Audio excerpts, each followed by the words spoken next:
وَلَقَدْ يَسَّرْنَا الْقُرْآنَ لِلذِّكْرِ فَهَلْ مِن مُّدَّكِرٍ۔ السلام علیکم ورحمۃ اللہ وبرکاتہ۔ نحمدہ ونصلی علی رسولہ الکریم، اما بعد، فاعوذ باللہ من الشیطان الرجیم، بسم اللہ الرحمن الرحیم۔ پروگرام ہے قرآنی قصے اور میزبان محمد یاسین نقی آپ سے مخاطب ہوں۔ پچھلی 3 ایپیسوڈ میں ہم نے اصحاب کہف کے بارے میں پڑھا سورہ کہف سے۔ سورہ کہف میں ایک اور واقعہ آتا ہے، 2 شخصوں کا واقعہ اللہ فرما رہے ہیں، مثال کے طور پر بیان کریں نبی صلی اللہ علیہ وسلم۔ ایک کو اللہ نے بڑے 2 باغات دیے ہوئے تھے اور اس میں نیچرل ایریٹیشن کا نظام بھی کیا ہوا تھا، نہریں بھی تھیں، اور پھر ایسا زبردست انتظام تھا کہ باغوں کے گرد بیلیں لگی ہوئی تھی جو ان کی حفاظت کر رہی تھی۔ زبردست قسم کے باغات، بیٹوں سے بھی اللہ نے اس کو نوازا تھا، اور دوسرا شخص اس کا ساتھی تھا، دوست تھا، جس کے پاس یہ سب کچھ نہیں تھا۔ اب ان دونوں کے درمیان کیا گفتگو ہوتی ہے؟ وہ شخص جس کو اللہ نے مال سے نوازا تھا، اس کے خیالات کیا تھے، کیا سمجھتا تھا وہ، اور دوسرا شخص جس کو اللہ نے کم دیا تھا لیکن وہ اللہ کا نیک بندہ، اس کے خیالات کیا تھے؟ یہ قصہ انہی دونوں لوگوں کے بارے میں ہے جس کو ہم آج شروع کرنے جا رہے ہیں۔ سورہ کہف میں اللہ نے اس قصے کو بیان کیا ہے۔ آیت نمبر 32 سے یہ قصہ شروع ہوتا ہے۔ اللہ کہہ رہے ہیں اپنے نبی صلی اللہ علیہ وسلم سے، وَاضْرِبْ لَهُمْ مَثَلَ الرَّجُلَيْنِ جَعَلْنَا لِأَحَدِهِمَا جَنَّتَيْنِ مِنْ أَعْنَابٍ وَحَفَفْنَاهُمَا بِنَخْلٍ وَجَعَلْنَا بَيْنَهُمَا زَرْعًا۔ اللہ فرما رہے ہیں کہ آپ نبی صلی اللہ علیہ وسلم مثال بیان کریں 2 لوگوں کی، 2 آدمیوں کی، 2 مردوں کی، 2 شخصوں کی۔ ان میں سے ایک کے لیے ہم نے جنتینی باغات بنا رکھے تھے، من اعناب، انگوروں کے، اور پھر اللہ فرما رہے ہیں انگوروں کے باغ کے اوپر کیا کیا تھا؟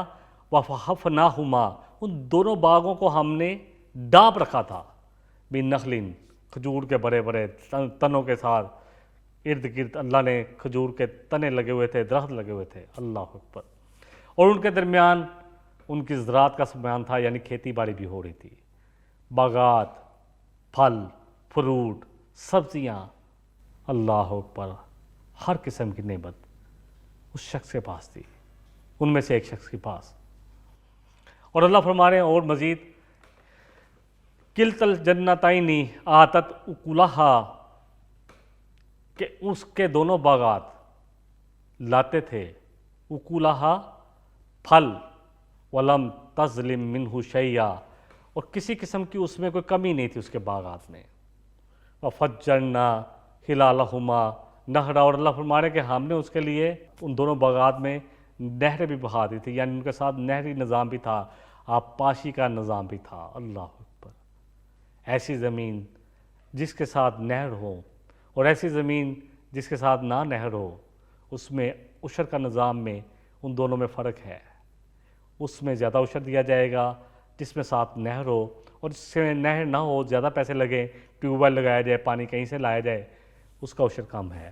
بہرحال یہ بات ویسے ہی بیان کر دی گئی۔ قصہ یہ ہے کہ 2 آدمی تھے، ان میں سے ایک شخص اللہ فرما رہے جس کو ہم نے 2 باغات دیے تھے انگوروں کے، اور ان باغات کے انگوروں کی بیلوں کے ساتھ ساتھ کھجوروں کے جھنڈ تھے جو ان کی حفاظت کرنے والے تھے۔ پھر بیچ میں کھیتی تھی جہاں مختلف قسم کی فصلیں اگتی تھیں، سبزیاں اور چاول اور جو بھی اس وقت وہ اگاتے تھے۔ پھر اللہ فرما رہے ہیں اس کے باغوں میں ہر قسم کا پھل تھا، وہ باغ ہر قسم کی پیداوار کر رہے تھے، اتنے زرخیز باغ، ہر قسم کا پھل اگا رہے تھے۔ اور اللہ فرما رہے ہیں کہ ہم نے وفجرنا خلالہما نہرا، اور ان کے لیے ہم نے 2 نہر، یعنی اس کے لیے نہر بھی بہا رکھی تھی، اس کے باغات میں ایک نہر بھی تھی، ایک نہر بھی۔ نہر بھی پھوٹ رہی تھی، چشمہ بھی چل رہا تھا۔ کسی شخص کے لیے یہ سب کچھ ہو، اور اس زمانے میں ڈیفینیٹلی اتنا پمپ اینڈ شو نہیں تھا، بڑی بڑی بلڈنگ نہیں تھی، جس کے پاس باغات ہوتے تھے وہی امیر ترین شخص سمجھا جاتا تھا۔ یہ شخص، اس پر اللہ کی بہت بڑی مہربانیاں۔ دیکھیں، مال جو ہے اللہ کا فضل بھی ہے، اگر اللہ کی راہ میں لگے۔ آزمائش تو ہے، مال اور اولاد یہ سب کچھ آزمائش ہے، لیکن یہ فضل بھی ہے۔ اللہ کے رسول صلی اللہ علیہ وسلم نے فرمایا کہ دو لوگ ہیں جن پر رشک کیا جا سکتا ہے۔ رشک حسد نہیں، رشک کہ اللہ ان کو دیا ہے، ان کو اور بڑھا دے اور مجھے بھی دے، یہ ہے رشک۔ حسد کیا ہے کہ اللہ مجھے مل جائے اور ان سے چھین جائے، یا مجھے نہیں مل رہا تو ان سے بھی چھین جائے، یہ ہے حسد۔ اللہ اکبر۔ دو قسم کے لوگ ہیں، نبی صلی اللہ علیہ وسلم نے فرمایا، جن پر رشک کیا جا سکتا ہے۔ ایک وہ جس کو اللہ نے مال دیا اور دن رات اللہ کی راہ میں خرچ کرے لوگوں کی بھلائی کے لیے، اور دوسرا وہ جس کو اللہ نے علم دیا ہو، اور اسپیشلی دین کا علم، قرآن کا علم دیا ہو، اور پھر وہ دن رات لوگوں کو اس علم کی طرف بلائے، اس کی دعوت دے۔ ان پر رشک کیا جائے کہ اللہ جو ان کو دیا ہے وہ مجھے بھی عطا کر، اللہ ان کو اور بڑھا دے، ان میں برکت ڈال دے، مجھے بھی عطا کر، یہ ہے رشک۔ اور اللہ فرما رہے ہیں وَقَانَ لَهُ ثَمَرٌ، اور ہر قسم کا پھل تھا اس کے لیے اس باغات میں۔ مطلب اللہ نے ثمر جو ہے کسی چیز کا حاصل ہوتا ہے، اللہ نے اس کو بہت کچھ دیا ہوتا۔ باغات بھی ایسے جو بڑے شاندار تھے، ہر قسم کے پھل سے لدے ہوئے۔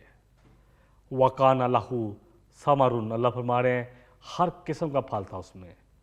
فَقَالَ لِصَاحِبِهِ، پس ایک دن اپنے دوست کے ساتھ بیٹھا تھا، ساتھی کے ساتھ بیٹھا تھا، تو کہنے لگا اپنے ساتھی سے، وَهُوَ يُحَاوِرُهُ، اور اس سے وہ مخاطب تھا، آپس میں باتیں کر رہے تھے، انا اکثر منک مالم، کہنے لگا میں تجھ سے مال میں زیادہ کثرت رکھتا ہوں، انا اکثر منک مالم واعز نفرا، اور میں تجھ سے زیادہ نفری بھی رکھتا ہوں۔ میرے پاس دیکھو کتنے ملازم کام کرتے ہیں، آج بھی لوگ کہتے ہیں جی میری فیکٹری میں 3000 لوگ کام کرتے ہیں، اور اس کو وہ بتاتے ہیں کہ یہ شاید ان کا فخر کا سمبل ہے یا ان کے بڑے ہونے کا سمبل ہے، یہ کہہ لے۔ اس شخص نے بھی اپنے دوسرے دوست سے یہی کہا کہ دیکھو میں تم میں زیادہ کثرت رکھتا ہوں، مال میں بھی اور نفری میں بھی، یعنی میرے بیٹے بھی زیادہ ہیں، میرے پاس ملازم بھی زیادہ ہیں، میرے پاس مال بھی زیادہ ہے، میرے پاس دولت بھی زیادہ ہے، میں تم سے ہر چیز میں زیادہ ہوں۔ اعز نفارا، اور میں تجھ سے زیادہ عزت بھی رکھتا ہوں، زیادہ عزت والا ہوں، اور زیادہ نفری رکھتا ہوں۔ زیادہ لوگ ہیں میرے جو متحد ہیں، میرے متحد ہیں جو میرے لیے کام کر رہے ہیں۔ اللہ اکبر۔ تکبر، اس فکرے سے ہی تکبر ٹپک رہا ہے۔ نبی صلی اللہ علیہ وسلم نے فرمایا کہ جس کے دل میں رائی کے دانے کے برابر بھی کبر ہوا وہ جنت میں نہیں جائے گا۔ ایک صحابی نے پوچھا اللہ کے رسول، کیا اچھے کپڑے، اچھے جوتے، یہ سب کچھ کبر میں آ جائے گا؟ فرمایا نہیں، اللہ خوبصورت ہے، خوبصورتی کو پسند کرتا ہے، اچھے کپڑے پہننا، نفیس صاف ستھرے کپڑے پہننا، اللہ اس کو پسند کرتا ہے۔ الکبر بطر الحق کی وغمت الناس، کبر تو یہ ہے کہ حق کا انکار اس لیے کر دیا جائے کہ لوگوں کو حقیر جانا جائے، اپنے آپ کو بڑا سمجھنا، لوگوں کو حقیر جاننا، بڑی گاڑی میں بیٹھ کر چھوٹی گاڑی والے کو حقیر سمجھنا، سائیکل رکشے والے کو حقیر سمجھنا، یہ کبر ہے۔ اللہ اکبر۔ بہرحال آیت نمبر 34 میں اس نے اپنے دوست کو، اپنے ساتھی کو جو اس کا غریب دوست تھا، کہا کہ یار دیکھ میں تجھ سے مال میں بہت کثرت رکھتا ہوں، تیرا میرا کیا مقابلہ ہو سکتا ہے؟ میرے پاس مال بھی زیادہ ہے، عزت بھی زیادہ ہے، بیٹے بھی زیادہ ہے، نفر بھی زیادہ ہے، باغات ہیں، سب کچھ زیادہ ہے، اللہ نے مجھ پر زیادہ کرم کیا ہوا ہے، میں اللہ کا زیادہ پسندیدہ ہوں۔ یہی آج کل بھی ہم بھی سمجھتے ہیں۔ انشاءاللہ آگے اور بھی اگلی آیت میں اس کو اور بھی بات کو کلیئر ہو جائے گا۔ دیکھیں یہ سب کچھ مال کیا ہے؟ اللہ فرما رہے ہیں سورہ حدید کی آیت نمبر 20 ہے، جہاں اللہ فرما رہے ہیں کہ یہ جو مال ہے، اعلموا انما الحیات الدنیا لعب و لہو و زینت و تفاخر بینکم، اللہ فرما رہے کہ جان لو کہ یہ دنیا کی زندگی، اگر صرف دنیا کی زندگی ہی تم سمجھتے ہو کہ سب کچھ ہے تو پھر تو یہ کھیل تماشا ہی ہے، اگر آخرت کو نکال دو تو پھر کھیل تماشا ہی ہے۔ لعب، کھیل تماشا، لہو، بیکار وقت، لہو ہے، وزینت، اور کیا ہے؟ صرف مزین کرنا، زینت اختیار کرنا، بڑے بڑے گھر بنانا، بڑی بڑی گاڑیوں کے ساتھ زینت اختیار کرنا، اپنے آپ کو زینت اختیار کرنا، اپنے آپ کو خوبصورت کرنے کے لیے اللہ اکبر اپنے اوپر خود ہی فدا ہونا، چاہے مرد ہوں چاہے عورتیں ہوں۔ جینٹس بیوٹی پارلر بھی کھل کے ہیں، پہلے تو صرف لیڈیز کے لیے ہوتے تھے، اللہ اکبر۔ اور زینت اختیار کرنا، مزین کرنا، یعنی بڑے بڑے گھر بنانا، ان کو مزین کرنا، سجانا، اور پھر وَتَفَاخُرٌ بَيْنَكُمْ، اور پھر آپس میں فخر جتلانا، تمہارا آپس میں فخر جتلانا کس چیز پر؟ وَتَكَاثُرٌ فِي الْأَمْوَالِ وَالْأَوْلَادِ، اللہ فرما رہے ہیں کہ کثرت میں، مال کی کثرت میں فخر جتلانا کہ میرے پاس مال زیادہ ہے۔ آج ہمارا کیا حال ہے؟ عزت کس کو دی جاتی ہے؟ عزت کس چیز میں تلاش کی جاتی ہے کہ مال زیادہ ہوگا تو مجھے لوگ عزت کریں گے، چاہے کیسے آئے، کون پوچھتا ہے آج؟ اللہ اکبر۔ مال دیکھتے ہیں کیسے ہے، کس کے پاس ہے، اس کو عزت دی جا رہی ہے۔ جب معاشرے کا یہ حال ہو جائے گا تو پھر کیا ہوگا؟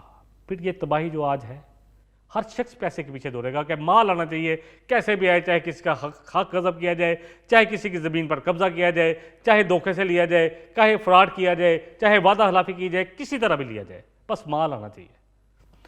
والاولاد، اور اولاد کی کثرت۔ دیکھیں کثرت اولاد اس وقت تھا، آج کل کیا ہے اولاد کی؟ کس چیز پر اولاد کی ہم فخر جتلاتے ہیں؟ اولاد کی بڑی ڈگری پر۔ اولاد کو چاہے قرآن کی ایک آیت بھی صحیح طرح نہ پڑھنی آتی ہو، کیا فرق پڑتا ہے؟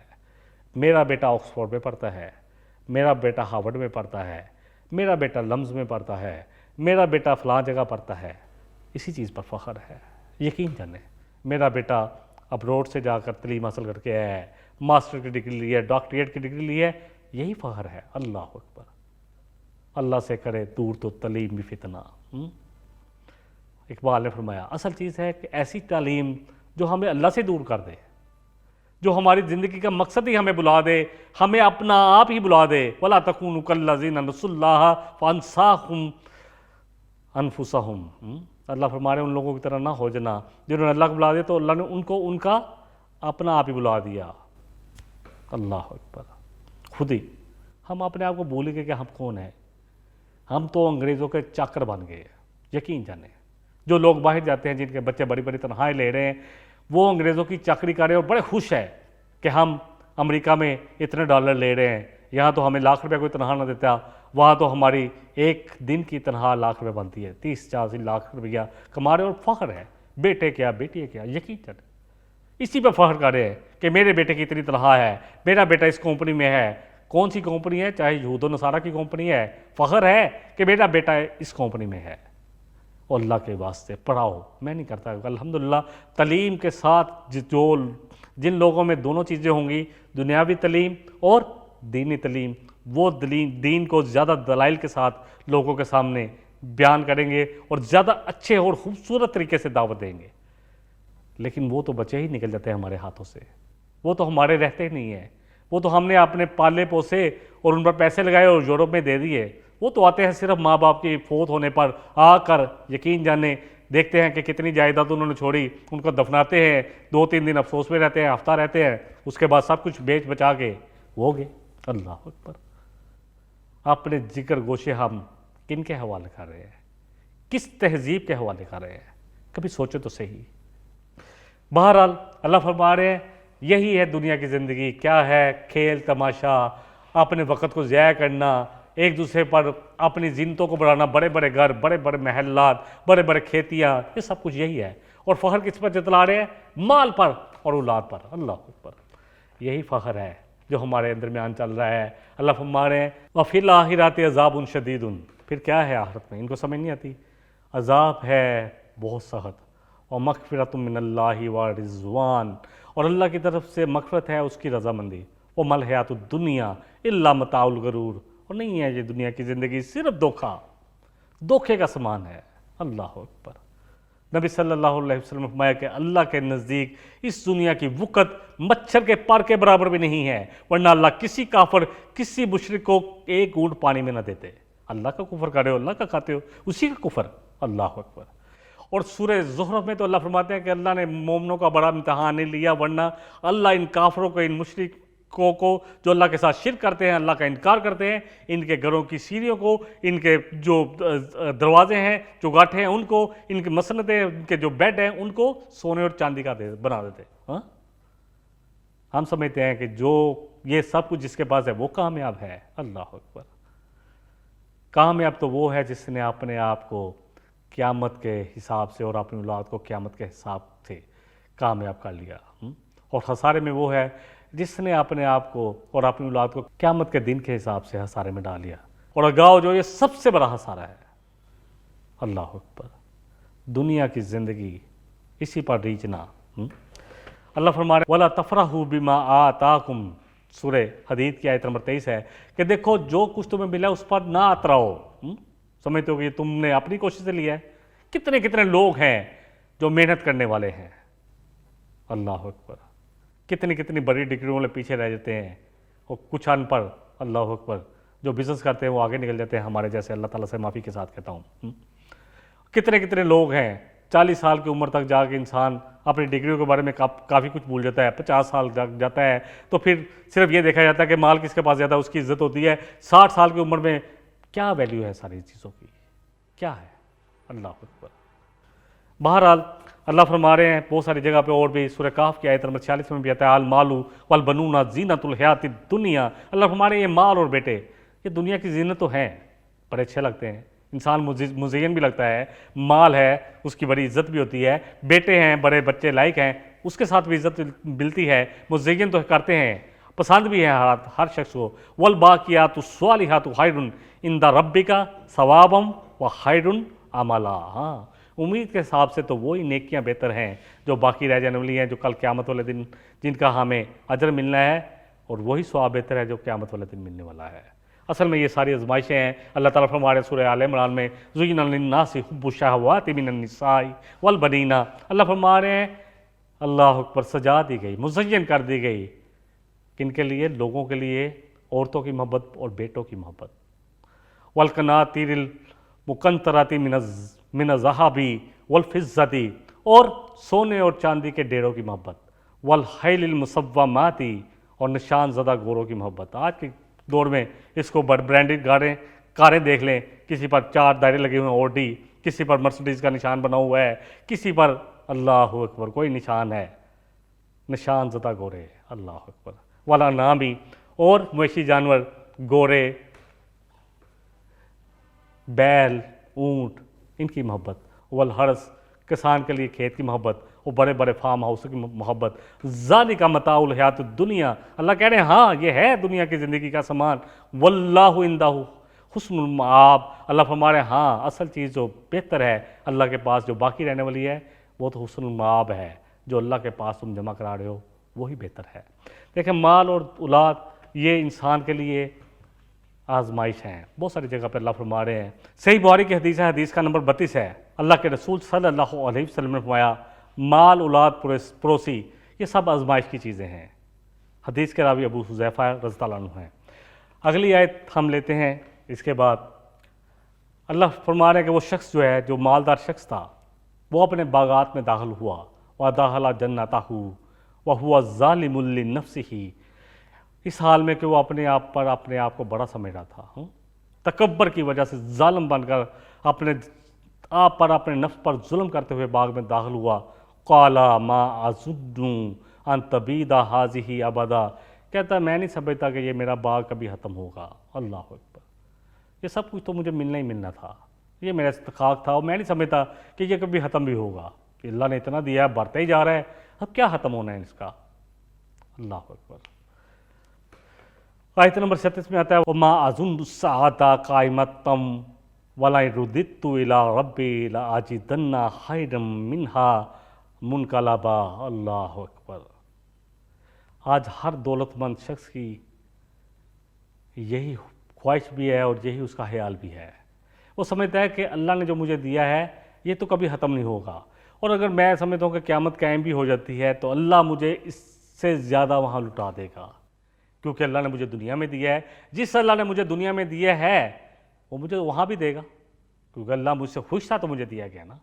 ہم سمجھتے ہیں کہ جس کو مال مل رہا ہے وہ سمجھتا ہے کہ مجھ سے اللہ بڑا خوش ہے، اور اللہ مال دیتے جا رہے کہ لیتے جاؤ، آزمائش، انما اموالکم و اولادکم فتنہ فرما رہے اللہ، سورہ الاعراف میں بھی ہے، اسی طرح سورہ تغابن میں آتا ہے غالباً کہ یہ تو اولاد اور مال تو فتنہ ہے، آزمائش ہے، اسی کے ذریعے آزمایا جاتا ہے، جس کو بھی آزمایا جاتا ہے انہی چیزوں کے ذریعے آزمایا جاتا ہے۔ بہرحال کہنے لگا کہ میں نہیں گمان کرتا کہ یہ کبھی ختم ہوگا، اور میرا نہیں خیال کہ قیامت قائم ہوگی۔ ہاں اگر قیامت بالفرض محال قائم بھی ہوتی ہے تو اللہ مجھے وہاں پر اس سے زیادہ عطا کرے گا، زیادہ مال، زیادہ بیٹے عطا کرے گا، سب کچھ اس سے زیادہ عطا کر دے گا۔ اللہ اکبر۔ دیکھیں، مال اور بیٹے آزمائش ہیں، اور جن کے پاس مال ہوتا ہے نا وہ سمجھتے ہیں کہ اللہ ہم سے خوش ہے، اللہ نے یہ سب کچھ عطا کیا تو خوش ہے تو عطا کیا نا، اگر ناراض ہوتا تو ہم سے سب کچھ چھین لیتا۔ یہی بات اگر ہماری سمجھ میں آ جائے تو یہ مال، یہ دولت، یہ سب کچھ تو پھر جن کو ہم کافر سمجھتے ہیں ان کے پاس ہم سے بہت زیادہ ہے، بہت زیادہ۔ تو کیا اللہ ان سب سے خوش ہے؟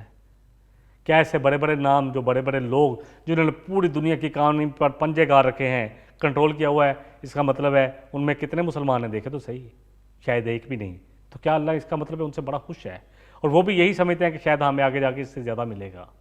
یہی حال ہے، کیونکہ کچھ فلاح و بہبود کے کام کر کے وہ سمجھتے ہیں چاہے اللہ کے نظام کو ٹھیس پورے کے پورے کو تباہ کر دیں، چاہے اللہ کی نافرمانیاں کریں، جو مرضی کریں، غریبوں کا خون چوس دیں، پوری دنیا کی دولت پر اپنا قبضہ کر لیں، بہت سارا ٹنوں مال اس لیے ضائع کر دیا جائے کہ مارکیٹ میں قیمتیں جو ہیں وہ سٹیبل رہیں۔ اللہ اکبر۔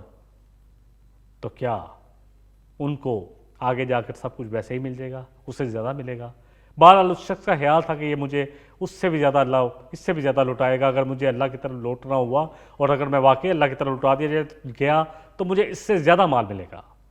دیکھیں ایسے لوگوں کا خیال کیا ہوتا ہے۔ سورہ جاثیہ کی آیت نمبر 24 ہے، وَقَالُوا مَا هِيَ إِلَّا حَيَاتُنَا الدُّنْيَا نَمُوتُ وَنَحْيَا، کہتے ہیں یہ دنیا کی زندگی تو آتا ہے، انسان مرتا ہے۔ وَمَا يُهْلِكُونَ إِلَّا الدَّهْرَ، یہ تو زمانہ ہے، لوگ آ رہے ہیں، لوگ جا رہے ہیں، سب جا رہے ہیں، سب آ رہے ہیں، خود ہی پیدا ہو رہے ہیں، خود ہی مر رہے ہیں۔ وَمَا لَهُم بِذَلِكَ مِنْ عِلْمٍ، اللہ فرما رہے ہیں وَمَا لَهُم بِذَلِكَ مِنْ عِلْمٍ، ان کے پاس اس کے بارے میں کوئی علم نہیں ہے۔ إِنْهُمْ إِلَّا يَظُنُّونَ، وہ تو صرف اٹکل پچو میں پڑے ہوئے ہیں، اپنے گمانوں میں پڑے ہوئے ہیں۔ آگے دوسری جگہ پہ اللہ فرما رہے ہیں کہ جب ہم کسی کو رحمت دیتے ہیں تو خوش ہوتا ہے، اور جب تکلیف آتی ہے تو کہتا ہے کہ یہ اللہ کی طرف سے ہے، اور جب ہم تکلیف کے بعد اس کو رحمت سے نواز دیتے ہیں، لا یقولن ھذا لی، کہتا ہے یہ میرے لیے تھا، میرا حق تھا، میرا استحقاق تھا، کہتا ہے کہ میں نہیں سمجھتا وما اظن الساعۃ قائمۃ، کہ یہ قیامت کی گھڑی قائم ہوگی، ولئن رجعت الی ربی ان لی عندہ للحسنی، اور اگر مجھے میرے رب کی طرف واپس بھی لٹا بھی دی گیا، میں لوٹ بھی گیا تو مجھے اس سے زیادہ بہتر مل جائے گا۔ اللہ فرما رہے ہیں فَلَنُنَبِّئَنَّ الَّذِينَ كَفَرُوا بِمَا عَمِلُوا، پس ہم بتا دیں گے اس دن کافروں کو انہوں نے کیا عمل کیے، وَلَنُذِيقَنَّهُم مِّنْ عَذَابٍ غَلِيظٍ، اور ہم ضرور مزہ چکھائیں گے ان کو برے عذاب کا، سخت عذاب کا۔ دیکھیں مال اور اولاد، اس کے بارے میں ہم کچھ احادیث سے بھی بات کو سمجھ لیتے ہیں۔ ایک واقعہ بھی آتا ہے، حباب بن ارت رضی اللہ عنہ راوی ہیں، حدیث ہے صحیح مسلم کی، حدیث کا نمبر ہے، بلکہ صحیح بخاری کی حدیث بھی ہے، دونوں میں ہے۔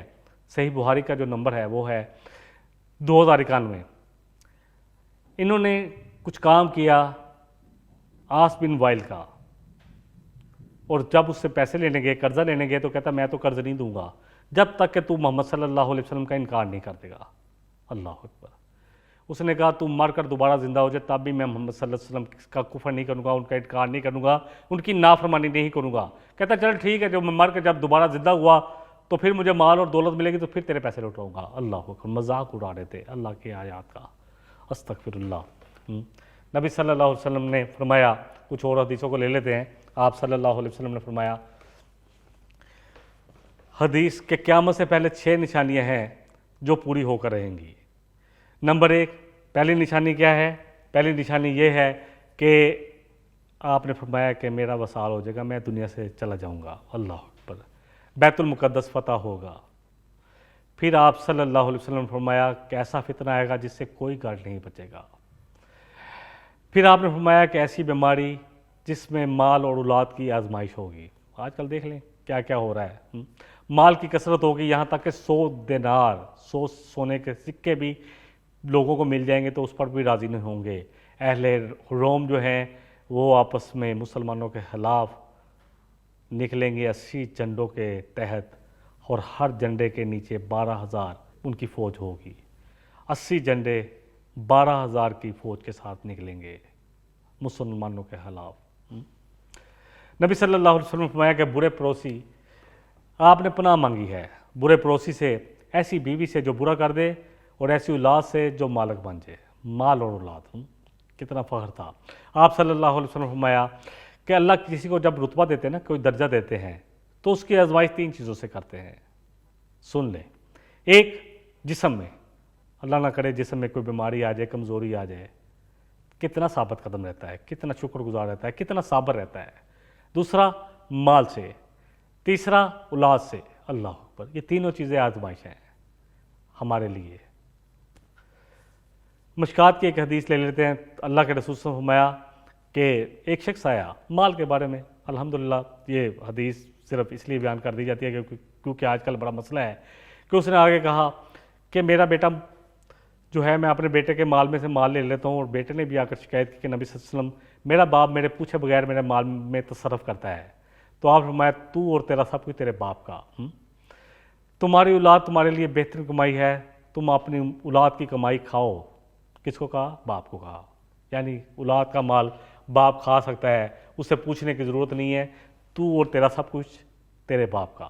بہرحال اصل بات یہی ہے، اس حدیث کو ہم دیکھ لیں جس میں اللہ کے رسول صلی اللہ علیہ وسلم نے فرمایا کہ جب اللہ انسان کو کوئی رتبہ دیتا ہے، کوئی مرتبہ دیتا ہے، کوئی نعمت کرتا ہے، تو 3 چیزوں سے آزمائش کرتا ہے، جسم سے، اولاد سے اور مال سے۔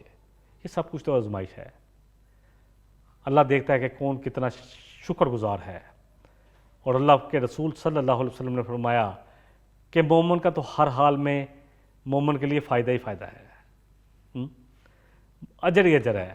اللہ جب کوئی نعمت دیتا ہے تو شکر کا ادا کرتا ہے، پھر بھی اجر پاتا ہے، اور جب کوئی مصیبت آتی ہے، تکلیف آتی ہے، بیماری آتی ہے، صبر کرتا ہے تو اس پر بھی اس کو اجر دیا جاتا ہے۔ بہرحال یہ واقعہ بھی جاری ہے کہ یہ پہلے شخص کی باتیں تھی جو آج ہم نے بیان کی سورہ الکہف سے۔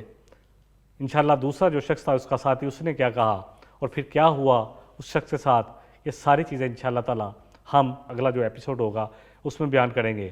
اس میں جو کچھ بھی کہا گیا، اللہ تعالی ہم سب کو اس کا صحیح فہم عطا فرمائے، اور اللہ تعالی ہمیں ان آزمائشوں سے بچائے۔ وآخر دعوانا ان الحمدللہ رب العالمین۔